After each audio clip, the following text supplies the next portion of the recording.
Hello everyone, welcome back to my YouTube channel वंशन in emotions. I hope आप सब अच्छे नहीं तो हो जाओ यार। सो गाइज, आपका जो बर्थडे गिफ्ट है आज का और आज का जो सरप्राइज़ है उसको आने में लेट हो जाएगा, क्योंकि उसे प्रिपेयर करने में मुझे टाइम लग रहा है। सो प्लीज़ आज के इस शॉर्ट से स्टोरी को इन्जॉय कीजिएगा। आज का एपिसोड शॉर्ट रहेगा बिकॉज़ मुझे ज़्यादा काम भी है, बट कल का एपिसोड मैं अच्छा लेके आऊँगी। सो आई होप आप लोग माइंड नहीं करोगे मेरे छोटे से एपिसोड को एंड इन्जॉय करोगे आज की इस स्टोरी को। अगर आप लोगों को ये स्टोरी अच्छी लगेगी तो मैं इसे लॉन्ग भी कर सकती हूँ, क्योंकि ये स्टोरी सच में काफ़ी इंटरेस्टिंग है। और अगर आपको पसंद नहीं आती है तो मैं इसे शॉर्ट में ख़त्म कर दूँगी। मुझे दोनों मामले में कोई इशू नहीं है। तो अब ज़्यादा बातें ना करते हुए आज के इस इस पार्ट को स्टार्ट करते हैं। मॉर्निंग में विंग जब जागता है तो उसे अपने आसपास बहुत ठंडक महसूस होती है। जब वो अपनी आंखें खोलकर देखता है तो वो खुद को एक अलग कमरे में पाता है। वो यहाँ क्या कर रहा है? ये उसका रूम नहीं है, ये कोई अलग जगह है ना। पर विंग उठने के बाद सोचता है, अरे हाँ, उसने कल ही तो लान फैमिली में शादी की है। लान फैमिली के छोटे अल्फ़ा से, लान वांग जी के साथ उसकी शादी हुई है। वो कैसे भूल सकता है ये? हाँ, जैसे ही विंग को ये याद आता है ना, वो एक गहरी सांस छोड़ता है और फिर अपने बेड से खुद को उठाता है। फिर वो आसपास देखने लगता है कि उसका अल्फ़ा कहाँ है। उसका अल्फ़ा उसे कहीं नहीं दिखता। तो विंग उठता है और सीधे बाथरूम में जाता है। वहाँ जा कर के वो शावर लेता है और शावर लेने के बाद बाहर आता है। जब वो नीचे आता है डाइनिंग टेबल पर तो देखता है कि वहाँ पर लगभग सब लोग हैं। विंग देखता है लानवांग जी है। लानवांग जी के सामने लान सिचन है। लान सिचन के पास में ही जो है जियांगचेंग बैठा हुआ है। जियांगचेंग के पास में यानली बैठी है। और जो मेन सीट होती है ना होस्ट की, उस पर एक बूढ़ा इंसान बैठा है। देखकर समझ आ रहा है, विंग बता सकता है कि ये लान चिरेन होगा। लान चिरेन जो कि दोनों लान ब्रदर्स का अंकल है। एंड विंग के लिए वांग जी के पास वाली सीट खाली थी। बटलर आ करके वही सीट आगे करता है ताकि विंग उस पर बैठे। विंग उसी पर जाकर बैठ जाता है क्योंकि उसे वांग जी से डर थोड़ी लगता है। हाँ, रात को तो उसके भूत डरे हुए थे, दिन में उसे डर नहीं लगता है। दिन में तो वो बहुत माचो मैन हो जाता है ना। सचिन बहुत ही शाय फील करते हुए अब एक बोल से कुछ वेजिटेबल्स उठाता है अपने चॉपस्टिक में और उन्हें सचिन के बोल में रख देता है बिना कुछ कहे। सचिन ये देखकर स्माइल करते हुए जियांग चंग के ना बोल को भर देता है काफ़ी सारे मीट से, वेजिटेबल्स से, और कहता है तुम्हें ज़्यादा खाना चाहिए, कितने पतले हो रखे हो। अगर तुम ज़्यादा अच्छे से नहीं खाओगे तो हेल्थ कैसे अच्छी होगी, और फिर हमारे बेबीज़ को प्रॉब्लम आएगी ना। ये सुनकर विंग था ना, उसके मुंह से राइस अटक गए थे उसके गले में, वो खांसने लगा था। और वांग जी का कोई रिएक्शन इस पे था नहीं, बस उसने पानी का गिलास उठा कर विंग को दे दिया था। विंग उस पानी गिलास को लेकर के पीने लगा था पानी। और दूसरा जियांग चेंग का भी सेम रिएक्शन था, वो उस टाइम में पानी ही पी रहा था, वो पानी भी खांसने लगता है। उसे पानी भी उसने निकाल दिया था अपने मुंह से। तो सचिन उठकर जियांग चेंग की बैग को सहलाते हुए कहता है, क्या हुआ वाइफी, तुम्हें आराम से खाना चाहिए ना, इतनी जल्दबाजी क्या है। जियांग चेंग तो बस हैरान होकर सचिन को देख रहा था। इसमें उसकी गलती क्या है? ये इंसान डाइनिंग टेबल पर जहाँ पर सब लोग बैठे हुए उनके सामने इतनी शेमलेस बात कैसे कह सकता था। और यान ली जो पहले तो जियांग चेंग के लिए वरिड फील करती है और फिर बाद में बस मुस्कुराती है। उसे समझ आया है कि जियांग चेंग को भी क्या हुआ, वो शर्माया है। यान ली को समझ आया है ये चीज़। दूसरी तरफ विंग जो बस अपनी टेढ़ी गर्दन करके ना सचिन को देख रहा था कि इस इंसान ने अभी क्या कहा। क्या विंग के कान बजे हैं? इस इंसान ने कहा कि जियांग चेंग को अच्छे से खाना चाहिए ताकि बाद में उनके बेबीज़ को प्रॉब्लम ना आए। क्या किन लोगों की मैरिज कंज्यूमेट हो चुकी है?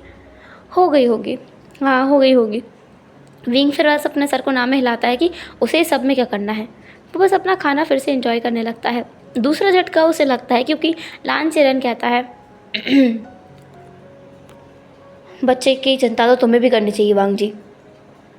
ये सुनकर वांग जी अपना सर हिलाता है और विंग जो बस अटक गया था उसका खाना उसके गले में, वो पानी उठाकर पी के कहता है वो मुझे यूनिवर्सिटी जाना है, मैं निकलता हूँ। विंग की सारी हिम्मत जो वो घर पे दिखाया करता था तोड़ने फोड़ने की, यहाँ आकर के हवा हो चुकी है, क्योंकि इनमें से किसी को वो अच्छे से नहीं जानता है। हाँ, जियांग सिस्टर एंड ब्रदर को जानता है, जियांग सिबलिंग को जानता है, पर उनके सामने वो एक्ट कर सकता है, बाकी सब लोगों के सामने नहीं ना। और अभी उसने मैरिज कर ली है, तो उसे इस चीज़ का भी ध्यान रखना होगा। विंग जब अपने यूनिवर्सिटी जाने वाला था ना, तो उसके दिमाग में एक चीज़ आती है, क्यों ना वो इनके साथ में रिलेशनशिप गलत कर ले। अगर वो इस फैमिली में बहुत सारी मुसीबतें क्रिएट करेगा और परेशानियां पैदा करेगा, तो ये लोग उससे परेशान होकर के उसे यहाँ से निकाल देंगे और वांगजी उसे डाइवोर्स दे देगा। इसके बाद विंग को अपनी फ्रीडम मिल जाएगी, उसके पास अपना घर चलाने के लिए चीज़ें हैं ही। वो पहले से एक आर्टिस्ट है, वो राइटिंग करता है, प्लस उसके पास अपने अपने ग्रैंडफादर की छोड़ी गई 2 फैक्ट्रीज़ हैं और फार्म है। वो जाके फार्मिंग कर सकता है, फैक्ट्रीज रीओपन कर सकता है, और जो पैसे वो बचाएगा उसके वो इन्वेस्टमेंट कर सकता है। सिंपल, उसके पास कितने सारे ऑप्शंस हैं। तो विंग सोचता है क्यों ना डाइवोर्स ले लिया जाए, खुद से तो उसे मिलेगा नहीं क्योंकि वांगजी ने पहले ही मना कर दिया था। तो अगर वांगजी दे तो कितना अच्छा होगा। और वैसे भी ऐसे ओमेगा को कौन ही रखना चाहेगा, जो ना तो खाना बना सकता है, ना काम कर सकता है, और परेशान करना जानता है। तो विंग जो यूनिवर्सिटी जाने से पहले रुक गया था, वो पीछे मुड़कर देखता है कि सभी लोग अभी भी अपना ब्रेकफास्ट कर रहे हैं। विंग था जो उठ करके भाग आया था। तो विंग फिर से डाइनिंग टेबल पे जाता है, सब लोग उसे देखने लगते हैं, स्पेशली वांगजी। विंग कहता है, मुझे आज का खाना पसंद नहीं आया, मुझे मीट पसंद है, वो भी काफ़ी ज़्यादा स्पाइसी, मुझे इतना प्लेन फूड नहीं पसंद है। और कल से मीट नहीं बना तो मैं पूरी की पूरी टेबल पलटा दूंगा। ऐसा बोलकर विंग वहाँ से जाता है, और जाते हुए वो बस एक बड़ी सी तिरछी स्माइल करता है। सिचेन की तरफ जियांग चेंग देखकर कहता है, वो ना ऐसा नहीं है, उसका मतलब वो बिल्कुल नहीं था कहने का, बस वो। सिचेन जियांग चेंग के हाथ पर हाथ रख के कहता है, वाइफी तुम इतना चिंता क्यों कर रहे हो, वैसे भी हमें उससे क्या लेना देना है, ये सारी प्रॉब्लम तो इसकी है, मेरे भाई की है, वो संभाले उसके ओमेगा को, हमें इससे कोई फ़र्क नहीं पड़ता है। वो टेबल पलटाएगा, हम दूसरा खाना खा लेंगे ना, और कल देखना हम अगर उसकी पसंद का खाना नहीं बना रहा, हम दूर बैठ के अपना फूड एंजॉय करेंगे। सिस्टर इन लॉ, अब भी हमारे साथ आ सकते हो। वो यानली की तरफ देख कर कहता है, यानली कहती है, मैं? जियांग चेंग कहता है, क्या सिचे भी आ सकती है? सिचन कहता है, हाँ, वो तुम्हारी फैमिली है और वो मेरी फैमिली है। वांगजी मेरी फैमिली है, पर जब तक वांगजी उस ओमेगा को अपनी फैमिली नहीं बना लेता, वो मेरी फैमिली कैसे होगा? तो जो प्रॉब्लम है वो वांगजी की है, हमें उससे कोई मतलब नहीं है। ऐसा बोलकर सिचन बस जियांग चेंग को ना ऑलमोस्ट हक कर लेता है, हाफ हक कर लेता है, और लान चरण बस चुपचाप था। अब ना जियांग चेंग से रहा नहीं जाता, वो लान चरण की तरफ देख कर कहता है, आपको परेशानी तो? लान चरण कहता है, सिचन ने जो कहा है सही कहा है, ये परेशानी हमारी नहीं है, वांगजी की है। अब वांगजी अपने ओमेगा को संभालेगा। अगर उसने खाने का टेबल पलटा तो अगली बार से वांगजी इस टेबल पे नहीं बैठेगा खाने के लिए, वो अपने ओमेगा के साथ में कहीं और खाना खाएगा। ऐसा बोलकर सिचन लान चरण अपना खाना एंजॉय करने लगता है, और जियांग चेंग को ऐसा लगता है, इस फैमिली में सारी चीज़ें अलग कैसे हो सकती हैं, किसी को भी उसकी पड़ी ही नहीं है, किसी को भी विंग की परवाह ही नहीं है। विंग जो बोल के गया किसी को बुरा नहीं लगा, अब तक तो बुरा लग जाना चाहिए था। वांगजी फिर उसके बाद उठता है, उठकर वो किचन में जाता है और कुछ इंस्ट्रक्शन देकर आता है सर्वेंट्स को, स्पेशली बटलर को, एंड देन फिर वो अपने काम के लिए निकल जाता है।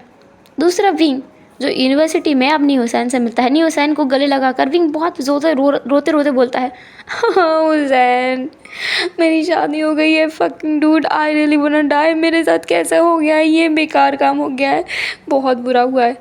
जो न्यू हुसैन है वो कहता है, मेरे साथ तो तुझसे बुरा हुआ है, मेरी शादी नहीं हुई है, मेरे पास तो एक चाइल्ड भी है।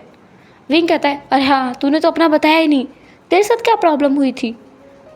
अचानक से तूने मोशन न्यू से कैसे शादी कर ली, जो कि लान वांगजी का सेक्रेटरी है?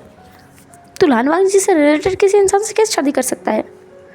न्यू हुसैन फिर बताता है कि कैसे उसे मोशन्नी के बारे में गलतफहमी थी, जिसकी वजह से मोशन्नी उसे नहीं पसंद था। दूसरा, कैसे मोशन्नी को न्यू हुसैन के बारे में गलतफहमी थी और न्यू हुसैन उसे पसंद नहीं करता था।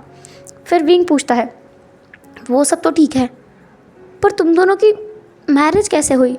फिर न्यू हुसैन कहता है, तुझे वो दिन याद है जब हम लोग लान वांगजी के ऑफिस गए थे, और तुझे याद है कि मैं कितना पागल हुए जा रहा था उस दिन? विंग कहता है, हाँ, वहाँ से आने के बाद मैंने पूछा भी था, पर तूने कुछ नहीं बताया था। न्यू हुसैन कहता है, वो इसलिए क्योंकि उससे 1 हफ़्ते पहले मैं गायब हो गया था कहीं, तुझे याद है? रिंग कहता है हाँ, तूने मुझे उस टाइम पे कुछ नहीं बताया था। न्यूसन कहता है एक्चुअली जब हम लास्ट टाइम किसी बार में गए थे तब मैं बहुत ज़्यादा ड्रंक था एंड मैंने वन नाइट स्टैंड किया था।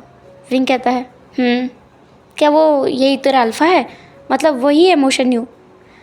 विंग कहता है, न्यूसन कहता है हाँ, मैंने जिसके साथ नाइट स्पेंड की, क्योंकि मैं ड्रंक था और मुझे उसका चेहरा भी याद नहीं था कि मैंने किसके साथ नाइट स्पेंड की है।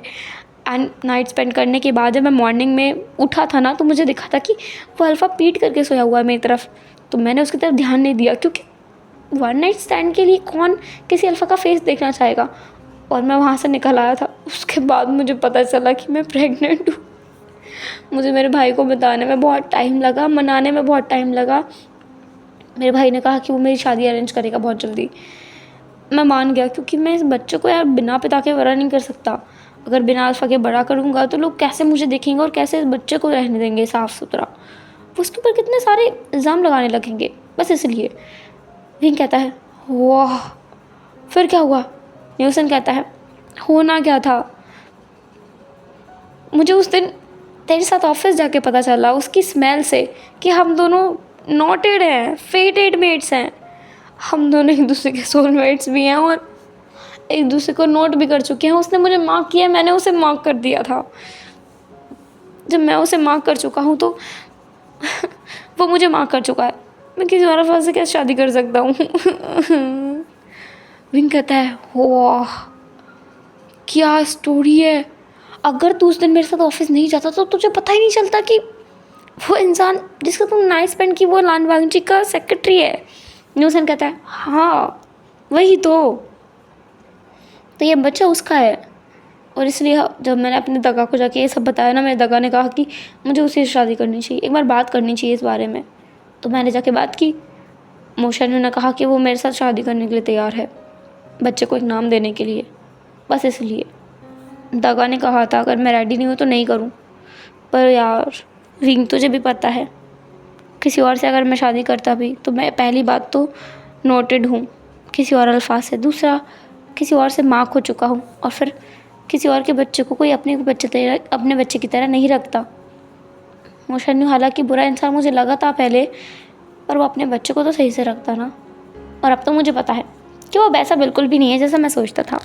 रिंग कहता है वाह तेरे अच्छा है, मुझे लगता है धीरे धीरे फीलिंग्स आ जाएंगी तुम दोनों के बीच। न्यूसन कहता है अभी तो हम लोग दोस्त बने हैं, हम दोनों फ्रेंड्स हैं। और विंग कहता है फ्रेंड्स कैसे, तुम लोग तो मैरिड हो, कपल्स हो।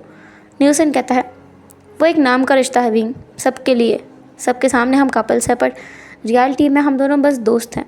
दोस्ती से आगे अपना रिश्ता कैसे बढ़ेगा मुझे नहीं पता है, लेकिन मैं चाहता हूँ आगे बढ़ाना। विंग कहता है तू कॉम्प्रोमाइज़ कर रहा है वैसांग, तू कॉम्प्रोमाइज़ कैसे कर सकता है? वैसांग कहता है अरे बेवकूफ़, मैं कॉम्प्रोमाइज़ नहीं कर रहा हूँ, ये मेरी अपनी चॉइस है।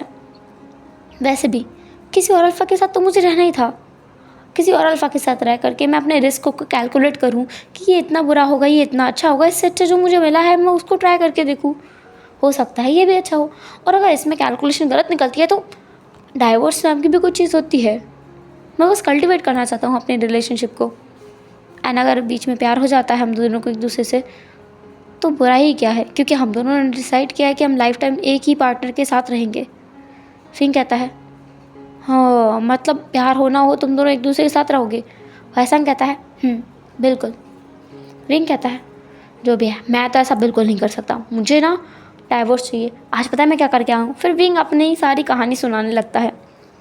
दूसरी तरफ हम लान सेचेन और जियांग चेंग का सीन देखते हैं। सेचेन जियांग चेंग के साथ कमरे में था।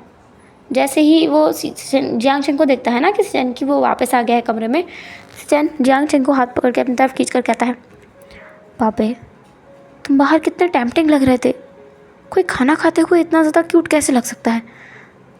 सेचेन की बात सुनकर जियांग चेंग बहुत शर्माते हुए कहता है आप ये क्या कर रहे हैं, ये तो दिन है ना।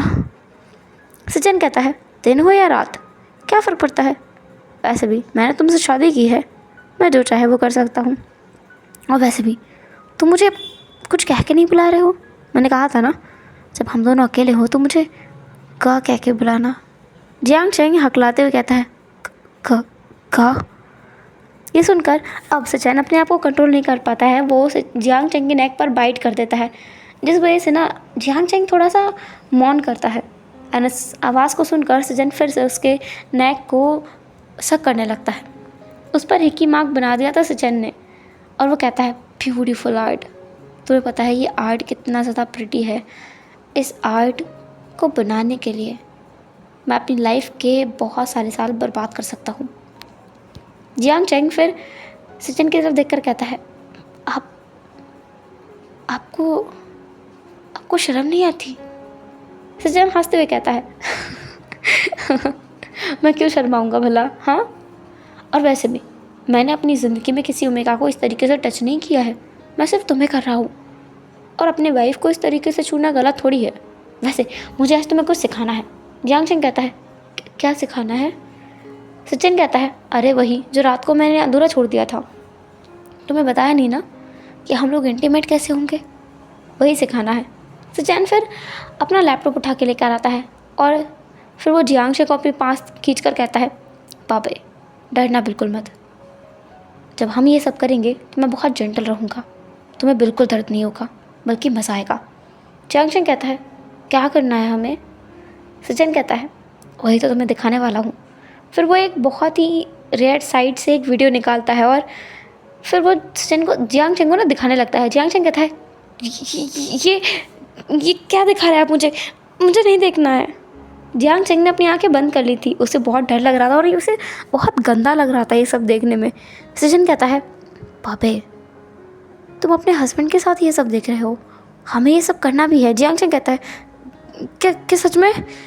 जियांग चेंग को पता है कुछ ना कुछ गलत तो होता है शादी के बाद, पर ये उसे नहीं पता था। वीडियो पूरा नहीं देखता है जियांग चेंग, वो उसे अधूरे में ही बंद कर देता है और कहता है, मुझे नहीं देखना है। सचिन फिर जियांग चेंग की हालत देखता है। जियांग चेंग स्विच ऑन हो चुका है उसका। सचिन कहता है, वाह, तुम किसी और लोगों के इंटीमेसी को देखकर भी ऐसा फील कर सकते हो। अब जियांग चेंग कैसे बताए, वो जैसे जैसे वो वीडियो देख रहा था ना, वो खुद को सचिन को इमेजिन करने लगा था साथ में, इसीलिए उसका ऐसा हालत हुआ है। पर वो ये बात सचिन को नहीं बताता, और सचिन माइंड ना करते हुए जियांग चेंग को अपनी गोद में उठाता है और उसे अंदर बाथरूम में ले जाता है। फिर वो सचिन के क्लॉथ्स को रिमूव कर देता है। सचिन अपने हाथों से अपने आप को ढककर कहता है, मैं खुद से कर लूँगा। सचिन कहता है, तुम्हें पता है इस हालत में क्या करते हैं? जियांग चेंग बेचारा पागल होने को आया था कि वो क्या बोले, क्या करते हैं इस हालत में। सचिन कहता है, कोई बात नहीं, मैं बताता हूँ तुम्हें। इसके बाद सचिन जियांग चेंग के करीब आता है, उसकी कमर को वो अपने एक हाथ से पकड़ता है और दूसरे हाथ से उसके लिटिल ब्रदर को, और फिर वो अपने हाथों से ही जियांग चेंग को सेटिस्फाई करने में लग जाता है कि जियांग चेंग को अब वो अपने कंट्रोल में लेकर रहेगा। अब यहाँ से हम सीन शिफ्ट करके देखते हैं नाइट का सीन, जहाँ पर डाइनिंग टेबल पर विंग जो बैठा हुआ है मुंह फुलाकर, क्योंकि आज सब कुछ उसकी पसंद का बना है। उसे पूरा यकीन है इन लोगों ने जियांग चेंग से इन्फॉर्मेशन ली होगी, और ये बात सही भी थी। वांग जी ने बटलर से कहा था कि जियांग चेंग से पूछ ले कि विंग को क्या पसंद है, और उन लोगों ने जियांग चेंग से पूछकर खाना बनाया था विंग की पसंद का, और टेबल पे काफ़ी सारा खाना विंग की